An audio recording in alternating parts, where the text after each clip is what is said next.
Hello friends, स्वागत है आपका बीएससी के स्पेशल क्लासेस में। और आज की इस वीडियो में जो है वायरसेज एंड बैक्टीरिया ये हमारा टॉपिक है। बट हम लोग आज के इस वीडियो में जानने वाले हैं माइक्रोप्लाज्मा को लेकर के एंड जो हमारा विषाणु है उसको लेकर के हम लोग इस वीडियो के अंतर्गत जानने वाले हैं।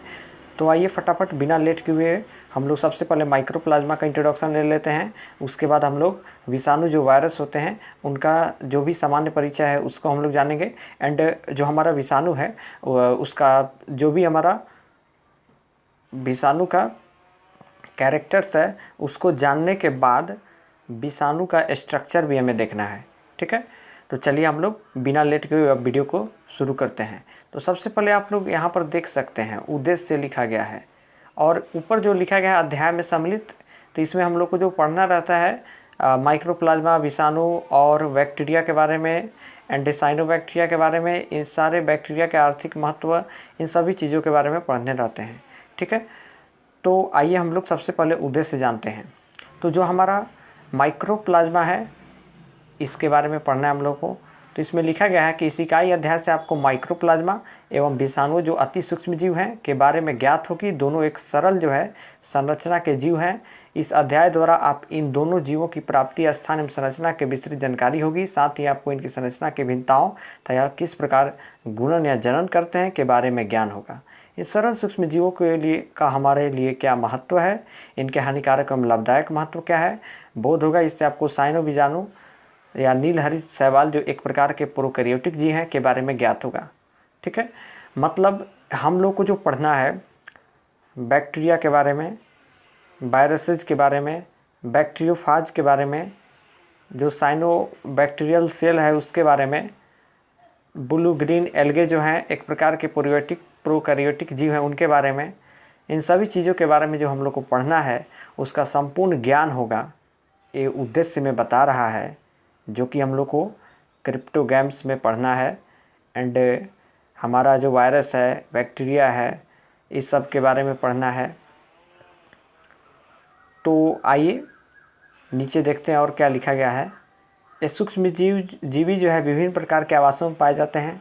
आपको इनकी संरचना, सामान्य लक्षण एवं इनके आर्थिक महत्व, प्रकृति एवं हमारे लिए इनकी उपयोगिता बोध होगा। जब हम लोग स्टडी कर लेंगे तो सारे के सारे जो है टॉपिक्स हमारे क्लियर हो जाएंगे।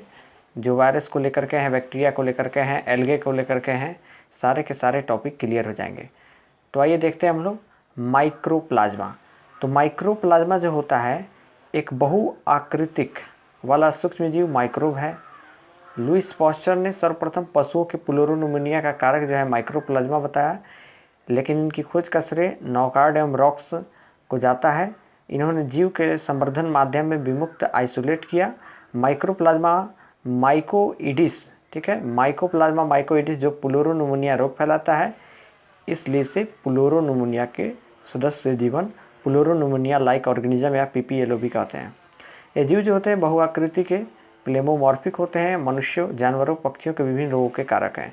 माइक्रोप्लाज्मा नामक नोआक जो है 1929 ने दिया। जो माइक्रोप्लाज्मा नाम है वो किसने दिया, अगर आपसे क्वेश्चन पूछा जाए तो नोआक ने 1929 में दिया। पादपों में माइक्रोप्लाज्मा की खोज जो है डोय ने 1967 ने की। इसे जो है क्या कहा गया, तो इसे कहा गया MLO या माइक्रोप्लाज्मा सदस्य जीव, माइक्रोप्लाज्मा लाइक ऑर्गेनिज्म कहा। इन्हें फाइटोप्लाज्मा या मालिक्यूल लाइक ऑर्गेनिज्म भी कहते हैं। एक कोशिकीय जीव हैं, इनमें कोशिका भित्ति नहीं होती है। अब आइए आगे देखते हैं हम लोग। तो आगे देख सकते हैं कि विषाणु अब के बारे में हम लोग को जानना है। माइक्रोप्लाज्मा के बारे में हम लोग जान गए, तो आइए विषाणु का इंट्रोडक्शन लेते हैं कि आखिर विषाणु जो है इसके बारे में क्या बताया जा रहा है। तो विषाणु जो हमारा होता है वह विषाणु जीवों में सबसे सूक्ष्म जो है अकोशिकीय जीव है, काफ़ी महत्वपूर्ण है। वह अकोशिकीय जीव है, विषाणु काफ़ी सूक्ष्म होता है। लैटिन भाषा में जो है वायरस का अर्थ विष से है। लैटिन भाषा जो है उसमें वायरस का अर्थ क्या होता है, विष से होता है। इन्हें विषाणु या वायरस कहा गया। रूसी वैज्ञानिक जो थे डीजे इवानोव्स्की, ठीक है, तो डीजे इवानोव्स्की ने तंबाकू मोज़ेक रोग से ग्रसित पादप के जो है रस को बैक्टीरियल फिल्टर, जीवाणु फिल्टर से छानने पर स्वस्थ पौधों पर लेप या रगड़ने पर इस रोग के लक्षण को देखा। ठीक है, अतः रस में कोई रोग कारक उपस्थित था जो जीवाणुओं से भी छोटा है। बेंजेरिक 1898 ने इस फिल्ट्रेट को कंटेजियम वाइवम फ्लूइडम कहा। लोफलर एंड फ्रोस ने 1898 ने जीवाणु रहित फिल्ट्रेट से पशुओं में खुरपका मुंह पका रोग उत्पन्न होना पाया।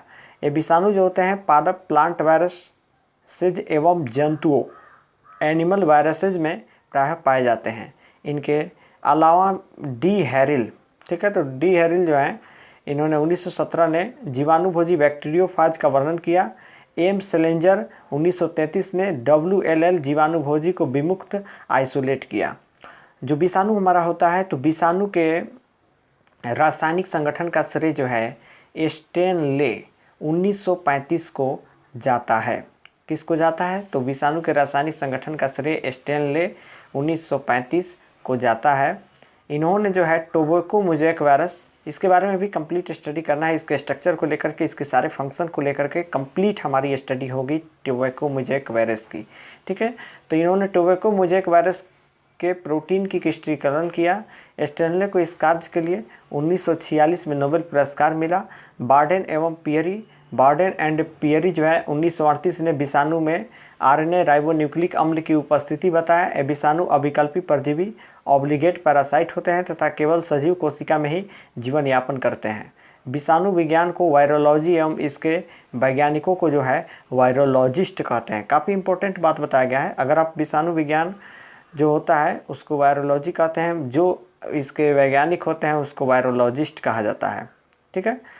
लूरिया एवं डर्नल, एक और साइंटिस्ट आते हैं लूरिया एवं डर्नल 1967 के अनुसार विषाणु ऐसे एकक एंटाइटाइज है जिसमें जीनोम जो है न्यूक्लिक अम्ल होता है। इसमें जो जीनोम होता है, अगर मान लीजिए वायरस है तो इसमें जो जीनोम होगा वह क्या होगा? न्यूक्लिक अम्ल होगा, मतलब न्यूक्लिक एसिड होगा, जो परपोषी की सजीव कोशिकाओं के अंतर्वस्तुओं का उपयोग कर अपनी पुनरावृत्ति करते हैं और विशिष्ट कणों वायरस का निर्माण करते हैं। आइए वायरस का जितना सारा महत्वपूर्ण बात है उसको अब हम लोग जानें। ये तो हम लोग वायरस के इंट्रोडक्शन को जानें, अब इसके महत्वपूर्ण बात को भी हम लोग जान लें। तो देख सकते हैं विषाणु टॉपिक बनाया गया है, ठीक है। तो विषाणु जो हमारा है वो क्या है इसके बारे में जानते हैं। अब महत्वपूर्ण बात जानेंगे विषाणु को लेकर के, वायरस को लेकर के। तो विषाणु शब्द एक लैटिन शब्द से लिया गया है, जैसा कि ऊपर हम लोग जाने हैं, जिसका अर्थ विष से है। ये सभी प्रकार के जीवों पर परजीवी होते हैं। काफ़ी इम्पोर्टेंट बात बताया गया है कि जितने सारे प्रकार के ऑर्गेनिज्म हैं सभी पर परजीवी होते हैं। ये जीवित कोशिकाओं में गुणन करते हैं। अगर विषाणु को मिल जाए कोई लिविंग सेल तो उसमें अपना गुणन करना शुरू कर देता है। ये पादप मनुष्य, ह्यूमन में, प्लांट में, शैवाल जो एल्गी होता है उसमें, एंड आगे जो है कवक में, फंजाई में, बैक्टीरिया को भी आदि को संक्रमित करते हैं। बैक्टीरिया को जब वायरस संक्रमित करता है तो बैक्टीरियोफाज बनता है। बैक्टीरियोफाज के कंप्लीट स्ट्रक्चर एंड उसके सारे जितने सारे कार्य हैं, कैसे कैसे उसमें वर्क होता है, सभी के बारे में कंप्लीट हमारा स्टडी होगा BSc फर्स्ट ईयर बॉटनी के अंतर्गत, ठीक है। तो आइए हम लोग अगर बात करें हम लोग BSc बॉटनी फर्स्ट ईयर की, तो इसमें हम लोग को वायरस को लेकर के जितना स्टडी करना है उससे भी कई अधिक हम लोग इसमें स्टडी कर रहे हैं, जो कि आपके लिए काफ़ी इम्पोर्टेंट है एग्जामिनेशन के व्यू से। क्योंकि यहाँ पर जो है एक क्वेश्चन आपके एग्ज़ाम में पूछा जाता है कि वायरस के जनरल कैरेक्टर्स को लिखें। तो वायरस के जनरल कैरेक्टर्स आपको लिखने रहते हैं, सारे मेंशन करने रहते हैं एग्ज़ाम में। ऐसे मैं बिहार यूनिवर्सिटी से जुड़े हुए वीडियोज़ यहाँ पर अपलोड करता हूँ। एंड जितने सारे यूनिवर्सिटियाँ हैं तो सभी में जो है ये पढ़ना है तो सभी स्टूडेंट इस वीडियो को देखते हैं। एंड अगर आप एग्जामिनेशन का प्रिपरेशन कर रहे हैं तो उसमें आप लोग को ध्यान देना होगा कि आपके यूनिवर्सिटी का पैटर्न क्या है। आपके यूनिवर्सिटी में लॉन्ग क्वेश्चंस में पूछे जाते हैं या शॉर्ट क्वेश्चंस में पूछे जाते हैं या ऑब्जेक्टिव टाइप्स के क्वेश्चन पूछे जाते हैं, तो उस टाइप से आपको स्टडी करना रहेगा, ठीक है। तो आप उस टाइप से जो है अपना देख लेंगे और उस हिसाब से जो अपना तैयारी करेंगे कि शॉर्ट क्वेश्चन में पूछा जाता है या लॉन्ग क्वेश्चन में या ऑब्जेक्टिव क्वेश्चन में। बट जो बिहार यूनिवर्सिटी है इसमें जो है लॉन्ग क्वेश्चन ही पूछे जाते हैं प्रायः। कभी कभी ऑब्जेक्टिव एग्जामिनेशन भी हो जाता है, जो कि पैंडेमिक सिचुएशन में होता है महामारी के कारण, तो वहाँ पर अलग बात है। बट अभी जो है उसका जितना नियम है कि लॉन्ग क्वेश्चन ही पूछा जाता है बॉटनी बीएससी फर्स्ट ईयर के अंतर्गत।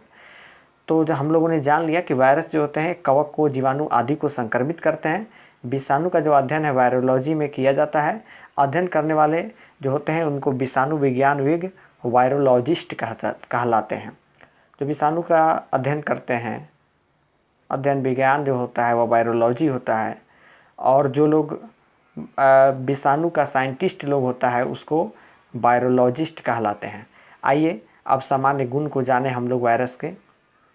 तो वायरस का जो सामान्य गुण होता है उसको हम लोग अब जान रहे हैं। तो वायरस का सामान्य गुण, जो विषाणु होता है केवल जीवित कोशिका में ही गुणन करते हैं, जीवित कोशिका के बाहर ये अजीवित होते हैं। ठीक है, इसमें केवल एक प्रकार का न्यूक्लिक अम्ल मिलता है, डीएनए या आरएनए। काफ़ी इम्पोर्टेंट बात है। नेक्स्ट देखेंगे, इनमें एक निश्चित जो है प्रोटीन कोट न्यूक्लिक अम्ल को घेरे रहता है। कभी कभी इसके ऊपर जो है लिपिड, कार्बोहाइड्रेट या प्रोटीन का आवरण होता है। ये जीवों को संक्रमित करते हैं। ये विशेष संरचनाएं बनाते हैं जिससे विषाणु के न्यूक्लिक अम्ल का स्थानांतरण दूसरी कोशिकाओं में होता है। विषाणु पादप तथा जंतुओं को संक्रमित करते हैं, जो कि एक बहुत बड़ी बात यहाँ पर बताया गया है कि जो वायरस होते हैं प्लांट तथा एनिमल सभी को इन्फेक्टेड करते हैं, संक्रमित करते हैं। नीले हरे शैवाल को संक्रमित करने वाले साइनोफेज, कवक को संक्रमित करने वाले माइकोफेज तथा जीवाणुओं को संक्रमित करने वाले जीवाणुफेज, बैक्टीरियोफेज कहलाते हैं।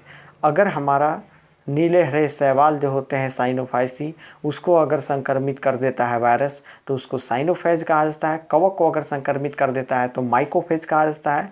और जीवाणुओं को संक्रमित करता है वायरस तो उसको बैक्टीरियोफेज, जीवाणुफेज कहा जाता है। तो बैक्टीरियोफेज के बारे में कंप्लीट हमारी स्टडी होनी है बीएससी फर्स्ट ईयर के अंतर्गत।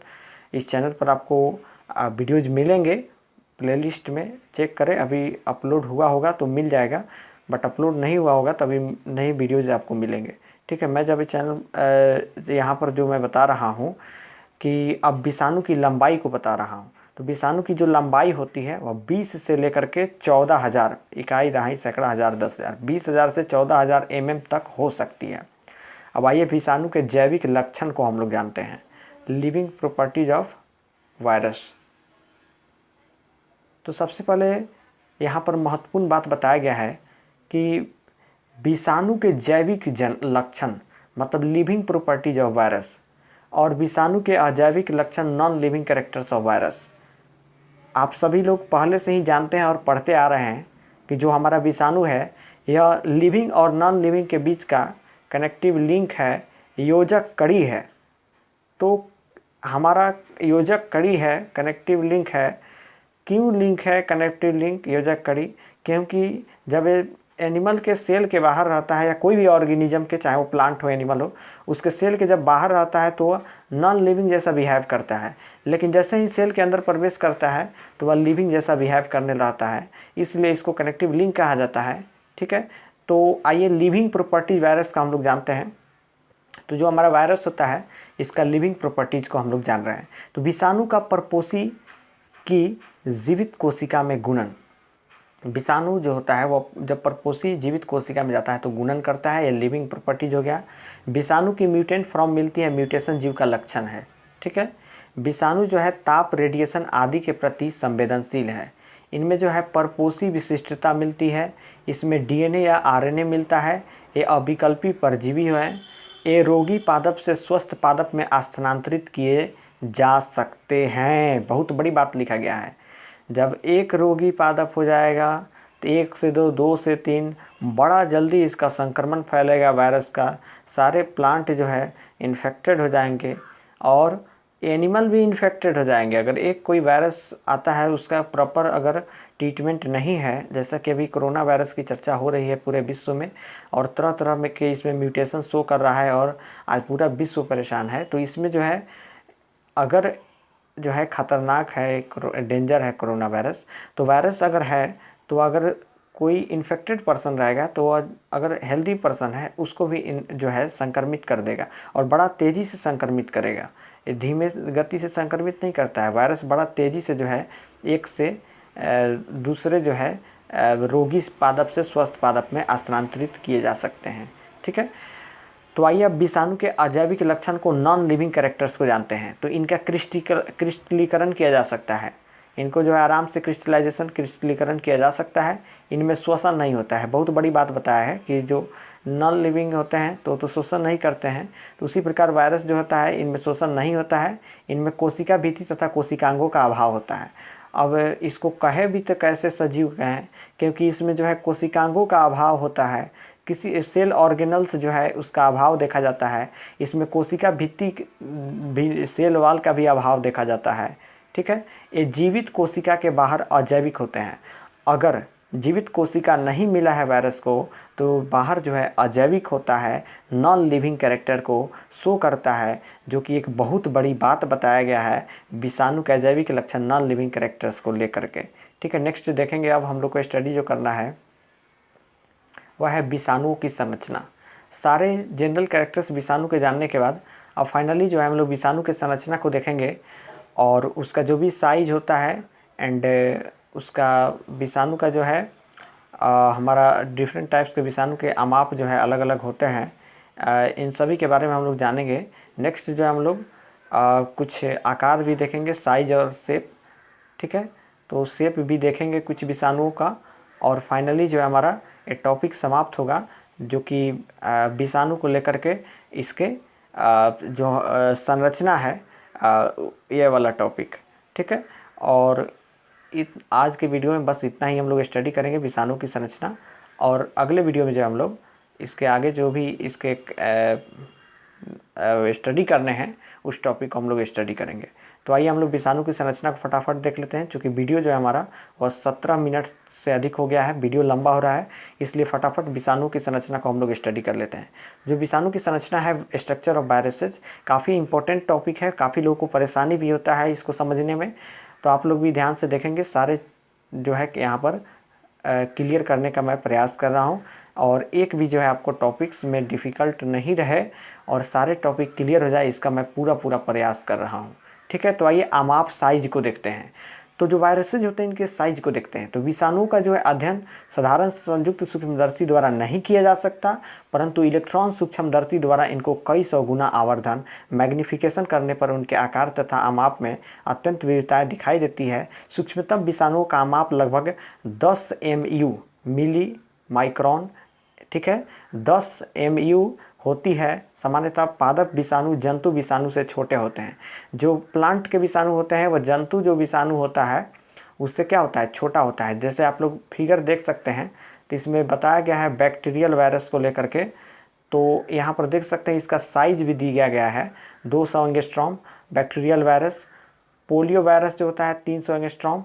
टोबैको मोजाइक वायरस TMB, जिसके बारे में स्टडी करना है, मैं बार बार बोल रहा हूँ, ये काफ़ी इंपॉर्टेंट भी है। BSc बॉटनी फर्स्ट ईयर के अंतर्गत स्टडी करना है। पेपर 2 में बिहार यूनिवर्सिटी में, ऑल यूनिवर्सिटी जितने सारे हैं वहाँ पर भी ये स्टडी करना है। ठीक है, और जो इन्फ्लुएंजा वायरस होता है इसका अगर हम लोग देखें साइज, तो इसका जो होता है 800 एंगस्ट्रॉम इन्फ्लुएंजा वायरस का। वहीं हर्पिस वायरस जो है इसका अगर अमाप देखें, साइज देखें, तो हर्पिस वायरस का साइज 1500 एंगस्ट्रॉम होता है। वहीं स्मॉल पॉक्स वायरस जो है इसका साइज 2500 एंगस्ट्रॉम होता है।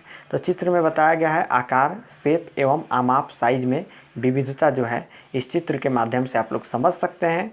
किसी का साइज बड़ा तो किसी वायरस का साइज छोटा होता है, लेकिन वायरस बड़ा खतरनाक होता है, उसका साइज छोटा हो या बड़ा हो। ठीक है, ऐसे तो काफ़ी सूक्ष्मतम संरचना होता है। संयुक्त सूक्ष्मदर्शी से तो इसको देखा नहीं जा सकता है, इलेक्ट्रॉन सूक्ष्मदर्शी से देखा जाएगा तब दिखाई देगा, लेकिन फिर भी उतने छोटे सूक्ष्म जीव का अभी साइज वैज्ञानिकों द्वारा, वायरोलॉजिस्ट के द्वारा जो है माप लिया गया है और उसका हम लोग स्टडी कर रहे हैं। और कई बार क्वेश्चंस आपके एग्जामिनेशन में पूछता भी है, जहाँ पर आपको मेंशन करना रहता है वायरस के साइज को लेकर के एंड शेप को लेकर के। ठीक है, तो आइए यहाँ पर कुछ तालिका दिया गया है टेबल, इस टेबल को देखते हैं। तो कुछ सामान्य विषाणुओं का माप, size of some well known viruses. First जो है आर्बो विषाणु। आर्बो विषाणु का जो साइज होता है वह 40 MU होता है, मिली माइक्रोन होता है। 2 जो है एडिनो विषाणु। एडिनो विषाणु का साइज 100 मिली माइक्रोन होता है। MU 100 MU। और 3 में इन्फ्लुएंजा विषाणु जो होता है वायरस, इसका जो अमाप साइज होता है 80 MU होता है। 4 हर्पीज विषाणु का, हर्पीज वायरस का साइज 125 मिली माइक्रोन होता है। और 5 जो है 5 × 174 विषाणु, 5 × 174 वायरस का जो अमाप साइज होता है वह 230 से लेकर 300 मिली माइक्रोन तक होता है। ठीक है, तो इसको याद रखना बड़ा ज़रूरी है। ऑब्जेक्टिव क्वेश्चंस में आपका पूछा जा सकता है, and short questions and long questions में भी पूछा जा सकता है। वायरस के अमाप को लेकर के और साइज एंड वायरस के आकार शेप को लेकर के क्वेश्चंस पूछा जाता है लॉन्ग क्वेश्चंस में, एंड शॉर्ट क्वेश्चंस में पूछा जाता है। और कई यूनिवर्सिटी में ऑब्जेक्टिव टाइप क्वेश्चंस में पूछा जाता है। इस टेबल को याद रखना बड़ा ज़रूरी है कॉम्पिटिटिव एग्जामिनेशन के व्यू से भी। ठीक है, तो आइए हम लोग देखते हैं अब नेक्स्ट। तो अगला जो है हम लोग का लास्ट है 6 नंबर। इसका विषाणु का जो साइज है वह है 250 से 300 milli micron. Tobacco mosaic virus जो कि स्टडी करना है, एक बार और आ गया BSc बॉटनी फर्स्ट ईयर के अंतर्गत। तो टोबैको मोज़ेक वायरस TMB जो है इसका साइज़ 300 से 15 मिली माइक्रोन होता है। कुछ सामान्य विषाणुओं का अमाप जो है उपरोक्त तालिका में दिया गया है। ठीक है, तो आइए सेकंड आकार कुछ शेप देखते हैं हम लोग वायरस का। इससे आप लोग समझ पाएंगे कि वायरस का शेप कैसा होता है। तो आइए वायरस का शेप हम लोग देखते हैं। तो वायरस का शेप यहाँ पर दिया गया है। ठीक है, तो सबसे पहले हम लोग देखते हैं ये जो वायरस A नंबर में है हर्पीज वायरस। ठीक है, B में जो है मम्प वायरस है, मम्प्स वायरस जो कि गलसुआ रोग करता है। और उसके बाद है ल्यूकेमिया वायरस। इसका स्ट्रक्चर आप लोग देख पा रहे होंगे, इसमें सेल ऑर्गेनल्स का अभाव होता है, कोशिका भित्ति का अभाव होता है, सेल वॉल का। इसमें DNA RNA ये सब होता है, देख सकते हैं।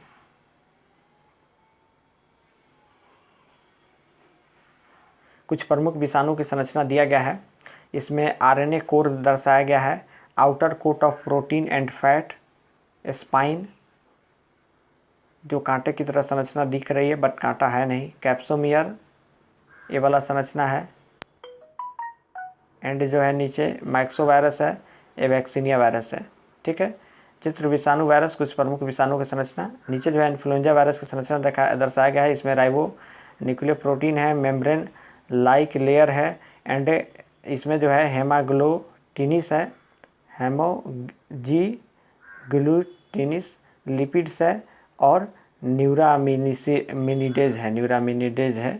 ठीक है, इन्फ्लुएंजा वायरस विषाणु वायरस, इन्फ्लुएंजा विषाणु वायरस संरचना है। विषाणु का आकार जो है कुंडलित दंडिका, फटाफट इसको हम पढ़ रहे हैं। विषाणु का आकार कुंडलित दंडिका, हेलिकल रॉड जैसे Newcastle virus, mumps virus, tobacco mosaic virus आदि, घनाभ क्यूबॉइड जैसे herpes virus, turnip yellow mosaic virus, polyoma virus, and 5 × 174 virus आदि, अथवा जटिल कम्प्लेक्स जैसे इन्फ्लुएंजा वायरस होता है। जीवाणु विषाणु जिन्हें जीवाणुफोजी बैक्टीरियोफाज कहते हैं का आकार टैडपोल के समान होता है। कुछ जीवाणुभोजियों में जो है संकुचनशील कंट्रैक्टाइल पूंछ होती है, जबकि अन्य में अकुंचनशील होती है। कुछ जीवाणुभोजी सूत्रवत थ्रेड लाइक होती है।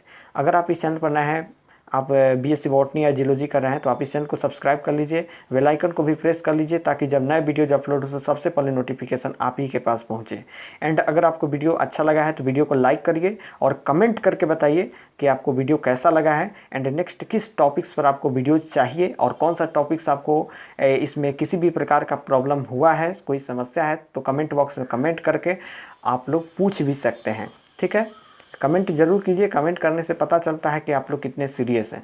ठीक है, एंड अगर आप लोग इस चैनल पर नए हैं तो आप इस चैनल को सब्सक्राइब करेंगे ही, एंड जो लोग पुराने सब्सक्राइबर हैं एंड नए सब्सक्राइबर हैं सभी का जो है एक स्वागत है। एंड आप लोगों से एक बात करना है कि आप लोग इस चैनल के लिंक को जो है ज़्यादा से ज़्यादा शेयर कीजिए अपने दोस्तों में, ताकि ज़्यादा से ज़्यादा जो है इस चैनल से लोग जुड़ सकें, सब्सक्राइबर अधिक बढ़ सकें, जिस कारण मैं रेगुलर वीडियोज़ लेकर आऊँ BSc बॉटनी एंड जियोलॉजी की, ताकि आपका ज़्यादा से ज़्यादा जो है फ़ायदा हो सके। ठीक है, चलिए, thanks for watching this video. फिर मिलते हैं हम लोग नेक्स्ट वीडियो में।